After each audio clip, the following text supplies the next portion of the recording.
You've felt it, haven't you? That strange weight in the room when you walk in. The way people either open up to you instantly or pull away like they're uncomfortable. And you've wondered your whole life why you just seem different. Why your emotions run deeper. Your dreams feel more vivid. Your burdens heavier than others. That's not coincidence. It's a sign. A spiritual marker that you've been set apart, gifted, and called, even if no one's ever told you. Spiritually gifted people often don't even realize they're chosen because their gifts hide beneath what feels like affliction. You battle with anxiety that's not even yours. You feel drained after being around certain people, and you think you're too sensitive. But what if I told you that sensitivity is spiritual discernment in disguise? Hebrews 5:14 says that those who are mature have their senses trained to discern good and evil. This isn't about what you see, it's what you feel in the spirit. That gut sense when something's off, even when everything looks fine on the outside. You don't just sense pain, you carry it. Sometimes even before someone says a word. And while the world calls it empathy, heaven calls it intercession. That heavy heart, it's the Spirit prompting you to pray. Another sign is your deep discomfort in shallow environments.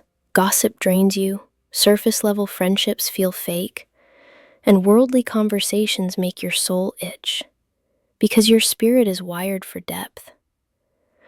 Romans 12:6 says we have different gifts according to the grace given us, meaning not everyone will understand your hunger for truth, your need to pull away and sit in silence, your urge to write, speak, or create even when no one's watching. You may have prophetic dreams, but you've been dismissing them as nonsense. Yet in Numbers 12:6, God says He speaks through dreams and visions. And if you're seeing patterns, symbols, or warnings in your sleep, stop brushing them off. Some of you even attract broken people without trying. They just find you, open up, spill everything, and leave.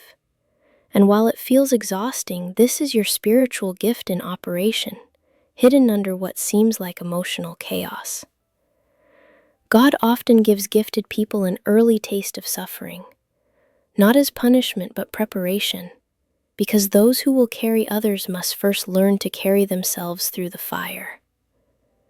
You may notice you can't fake things. Your spirit rejects hypocrisy instinctively, and that inner alarm that goes off in toxic churches or false teachings, that's not rebellion, that's discernment. Spiritually gifted people often live in constant tension. They're too deep for the world, too flawed for religion, and too misunderstood to fit in. And that isolation isn't punishment, it's sanctification.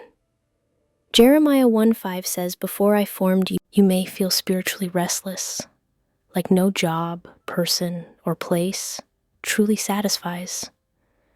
And that's because your spirit is wired for kingdom assignments, not earthly applause. Some of you have tried to bury your gifts to survive, shrinking back in rooms where your voice could shift atmospheres, staying silent when God stirred your soul to speak. But gifts don't go away. They go dormant. And when you suppress the spirit, you feel it as anxiety, numbness, or depression. But here's the warning. The enemy targets the spiritually gifted early and relentlessly. Not because you're weak, but because you're dangerous. Your mind has been the battlefield, your identity the target, and if he can keep you confused, he can keep you contained. But Romans 11:29 says God's gifts and callings are irrevocable, meaning it doesn't matter who doubted you, who left you, or what you did in your past. The gift still remains, waiting for activation. So the real question is, how long will you keep pretending you're ordinary when everything about your life says otherwise?